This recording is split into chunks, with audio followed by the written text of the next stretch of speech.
Hi all, ఎలా ఉన్నారండి అందరూ? నేను చాలా బాగున్నాను. మీరందరూ కూడా బాగున్నారని అనుకుంటున్నాను.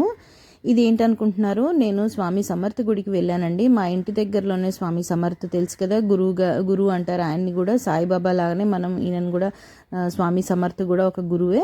మనం శ్రీపాద శ్రీ వల్లభ దత్తాత్రేయ స్వామికి ఎలా అయితే మనం పూజ చేసుకుంటాం, అలాగే స్వామి సమర్థని కూడా ఇక్కడ మహారాష్ట్రలో చాలా పూజ చేస్తారండి. ఆయనకి గజానన్ మహారాజ్ అని అంటారు, షేగావ్ గజానన్ మహారాజ్, తర్వాత అక్కల్కోట్ స్వామి సమర్థ్, ఇవన్నీ కూడా మనకి గురువులేనండి వీళ్ళు. మనకి సాయిబాబా పారాయణంలో కానీ దత్త పారాయణంలో కానీ వీళ్ళందరి గురించి వచ్చింది. ఇక్కడ విన్నారు, మీరు చదివే ఉంటారు, చదివిన వాళ్ళకి తెలిసి ఉంటుంది ఇది. సో ఈయన గుడి ఇక్కడ అందరూ చాలా పూజిస్తారండి స్వామి సమర్థని. సో మేము కూడా, మా ఇంటికి దగ్గరలోనే ఉంది స్వామి సమర్థ గుడి, నేను అక్కడికి వెళ్ళానండి. ఇలా అన్నదానం కూడా జరుగుతుంది. ఆయన ప్రకట్ దిన్ కాబట్టి, అంటే ఆయన ఫస్ట్ టైం దర్శనం ఇచ్చిన రోజు అనమాట ఇది.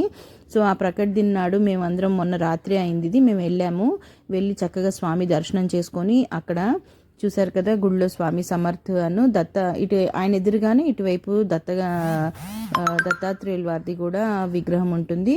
సో ఇద్దరికి నేను దండం పెట్టుకొని అక్కడి నుంచి నేను బయటకు వచ్చాను. ఎంత రష్ ఉందో చూశారు కదా, రోడ్డు మీదే ఇలా బెంచ్లు వేసేసి అందరికీ అక్కడే భోజనాలు పెట్టేశారు. అసలు ప్రసాదం దక్కటమే చాలా అదృష్టం అండి. అలాంటిది మేము అది రోడ్డు మీద ఎక్కడ అన్నది మేము ఆలోచించలేదు. అందరూ చక్కగా ప్రసాదం తీసుకొని చక్కగా ప్రసాదం అది తినేసి, ఇలా పూరీలు కూరను కొద్దిగా రైస్ పెట్టారు, సాంబార్ చేశారు. చాలండి, అది ప్రసాదం మనకు అది దొరికింది, అదే అదృష్టం అనుకున్నాం. ఇలా షీరా అవన్నీ కూడా పెట్టారండి. సో అది తినేసి ఇక మా సొసైటీ వాళ్ళందరం కూడా మేము కొంచెం సర్వ్ చేసామండి. అక్కడ అందరికీ హెల్ప్ చేసామంటే సర్వ్ చేసే వాళ్ళకి చేసుకొని కాసేపు అక్కడ ఉండి, కాసేపు దేవుడు సన్నిధిలో అలాగే గడిపి కాసేపు ఆనందంగా మేమందరం కూడా ఇంటికి వచ్చేసామండి. ఇది మీ అందరితో షేర్ చేయాలనిపించింది స్వామి సమర్థ గురించి కూడా, అందుకే.